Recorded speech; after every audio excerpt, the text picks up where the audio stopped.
Sebelum kita lanjutkan dialog, kami hadirkan informasi ini terlebih dahulu. Pemirsa, serangan Israel ke Gaza, Palestina pada hari Rabu 2 Juli 2025 mengakibatkan kerusakan rumah dan menewaskan Direktur Rumah Sakit Indonesia, Dr. Marwan Al-Sultan dan keluarganya. Inilah video kenangan Dr. Marwan Al-Sultan semasa hidup bersama dengan aktivis kemanusiaan Mercy Indonesia. Bersama relawan, Dr. Marwan tak pernah lelah untuk membantu memberikan layanan kesehatan untuk masyarakat di Gaza, Palestina yang terluka akibat perang. Misil Zionis menghantam tempat tinggal dokter yang kemudian menewaskan dokter Rumah Sakit Indonesia di Gaza.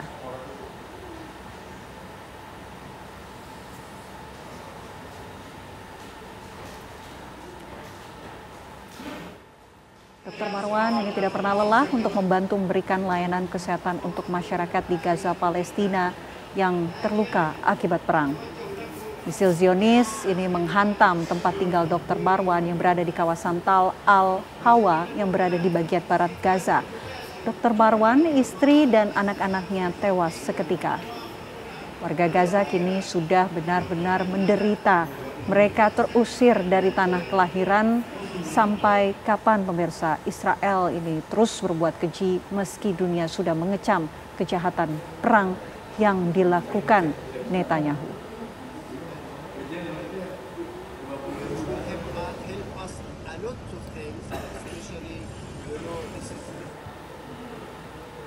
Kita lanjutkan diskusi kita. Kebetulan ini narasumber kita sudah hadir dari Mercy Indonesia, ada Dr. Ninyoman Indira, dokter yang pernah bertugas di Gaza selaku relawan Mercy Indonesia. Assalamualaikum, selamat malam. Waalaikumsalam, Dr. Indira. Mbak Vera. Sehat, Indira? Alhamdulillah. Kami ingin menyampaikan turut berduka cita karena juga kami sudah mendengar informasi atas tewasnya satu keluarga dokter ataupun direktur Rumah Sakit Indonesia di Gaza. Tapi dokter, kami ingin tahu apakah Mercy juga mendapatkan informasi terbaru bagaimana kondisi di Gaza, Palestina saat ini, dokter?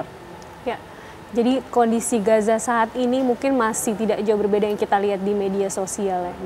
Sejak saya masih di sana sekitar awal Maret itu sudah mulai blokade, semua truk bantuan tidak ada yang bisa masuk sampai hingga saat ini ya. Kita tahu masih berjalan blokade dan memang di daerah kita sendiri mungkin daerah Rumah Sakit Indonesia, Rumah sakit kita ini ada berada di daerah Beit Lahia, Gaza Utara. Nah itu di mana kemarin sempat terjadi serangan oleh penjajah Israel kurang lebih sekitar 1 bulan yang lalu. Rumah sakit kita diinvasi oleh Israel dan saat itu pula daerah-daerah sekitar rumah sakit dan juga rumah sakit kita diserang oleh mereka, termasuk berbagai macam bantuan yang sudah kita berikan ya dari rakyat Indonesia untuk masyarakat Gaza gitu ya. Tangki solar, generator, oksigen station dan sebagainya, kayak gitu yang sudah kita kumpulkan sama-sama, kita bangun lagi sama-sama untuk masyarakat Gaza itu juga akhirnya diserang oleh penjajah Israel dan ketika mereka masuk lagi ke sana, invasi lagi ke sana, terpaksa waktu itu rumah sakit kami kosongkan, kita kosongkan dan Dr. Marwan termasuk salah satu orang terakhir yang ada di rumah sakit itu.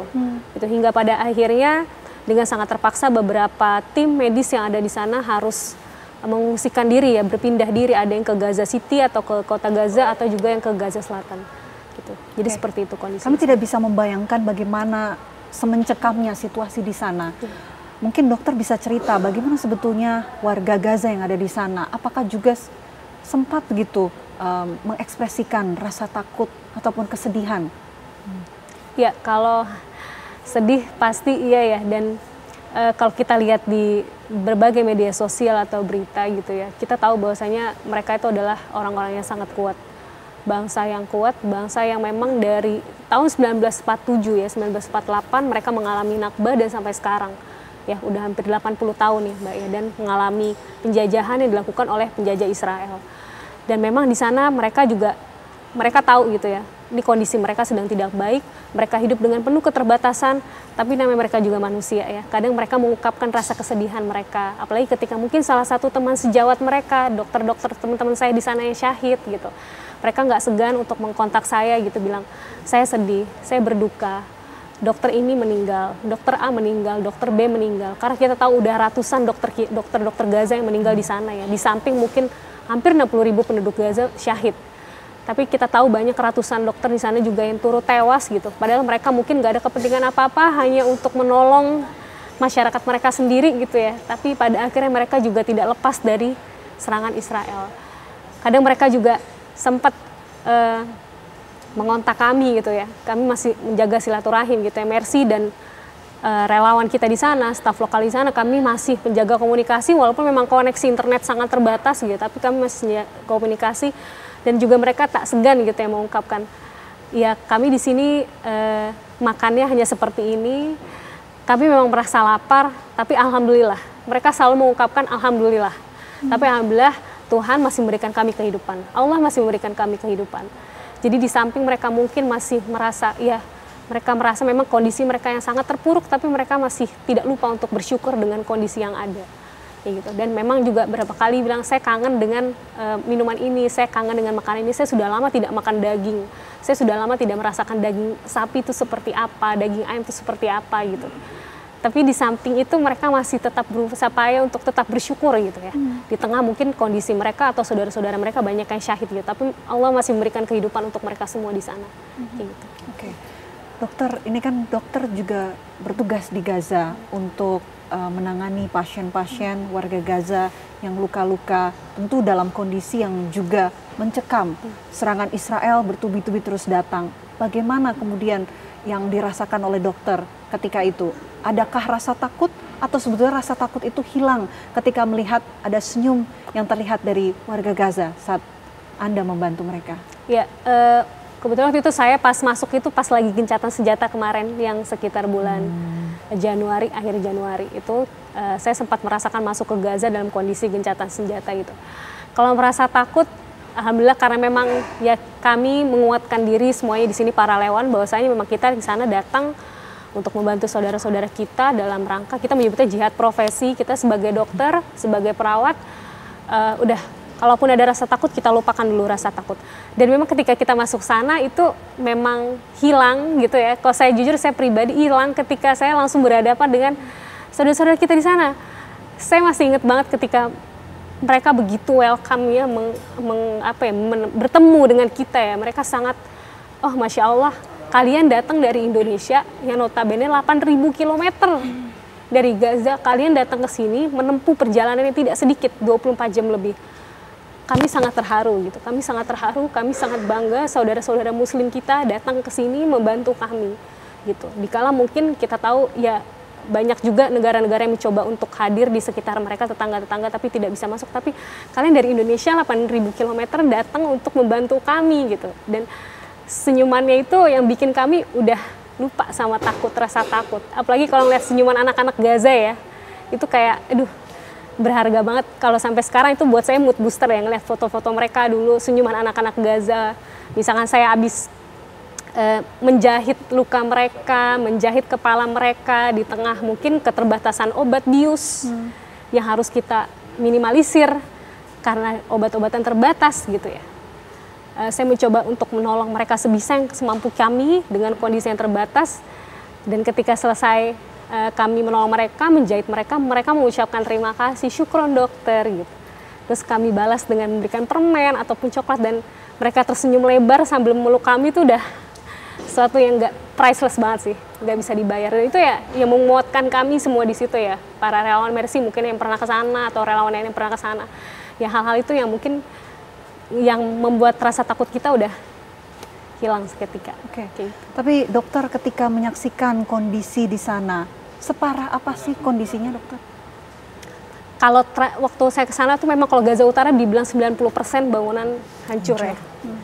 Bangunan hancur. Memang kan ibaratnya Gaza Utara tuh daerah pertempuran ya, daerah pertempuran. Jadi daerah kalau di Gaza Utara tuh ada Beit Lahia, ada Beit Hanun, ada Jabalia. Nah itu daerah-daerah pertempuran ya para pejuang Gaza dan para penjajah. Di sana 90% bangunan sudah hancur.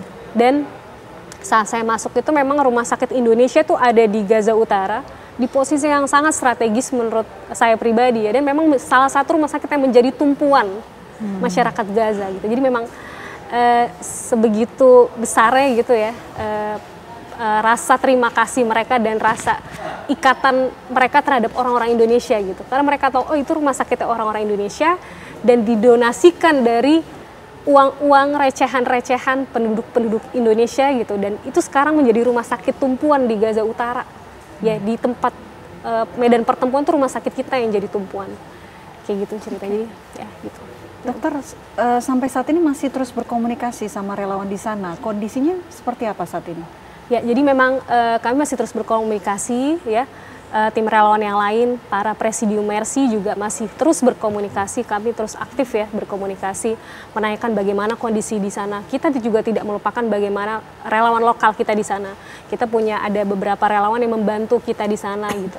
Alhamdulillah juga beberapa minggu yang lalu ya, walaupun terjadi blokade pangan, Mercy berupaya untuk tetap memberikan bantuan pangan ya, yang dibantu oleh staf-staf lokal kita di sana gitu. Karena kita tahu kondisi blokade pangan gitu ya, kondisi truk bantuan tidak masuk, saat itulah masyarakat Gaza butuh bantuan dari kita, dan di sini kami Mercy tetap berupaya untuk memberikan bantuan semampu yang kita bisa, dibantu oleh para staf lokal kita di sana. Oke.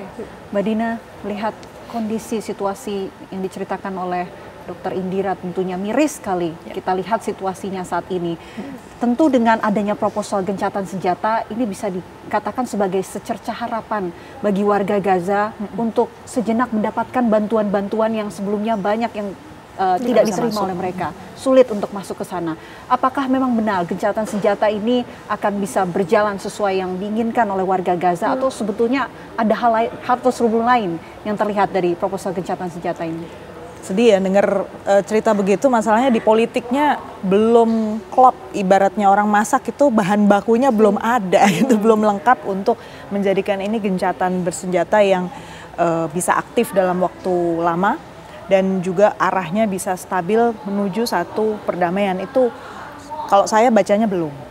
Jadi justru saya melihat karena tadi ada agenda dari kabinet di Israel bahwa sampai bulan Juli berakhir sebelum reses di Knesset atau parlemennya Israel, mereka bahkan punya agenda tambahan untuk membersihkan tepi barat. Jadi tinggal ya ini minggu depan Benjamin Netanyahu kan akan jumpa dengan Presiden Trump. Saya sih melihatnya serangan yang hari ini kita lihat itu jadi satu bagian dari Israel untuk mengatakan bahwa apapun yang Amerika rencanakan, kita juga punya rencana sendiri, gitu. Jadi sebenarnya saya sih mendorong ya dari pihak internasional, termasuk juga Indonesia dari sisi diplomasi, juga dari sisi politik, supaya kita bukan cukup saja hanya di bagian kemanusiaan, tapi front politik ini tetap harus masuk. Tadi saya sebutkan para pemain penting di PBB seperti anggota P5 itu sekarang belum masuk menjadi penjamin. Inggris misalnya itu sudah dalam posisi yang lebih keras dan mereka membantu ya katanya secara kemanusiaan, kemudian dana juga kepada Palestinian Authority ya, otoritas Palestina. Cuman ya baru itu. Sementara Amerika Serikat seperti saya bilang tadi nggak genuine ya. Dan saya melihat Netanyahu ini punya target selama Trump berkuasa, dia harus bisa mencaplok seluruh wilayah Israel, wilayah Palestina. Oke, baik. Kita ingin minta analisa lain dari Pak Anan, tapi ditahan nanti ya. Kita jeda terlebih dahulu. Apa kabar Indonesia Malam akan kembali untuk Anda sesaat lagi.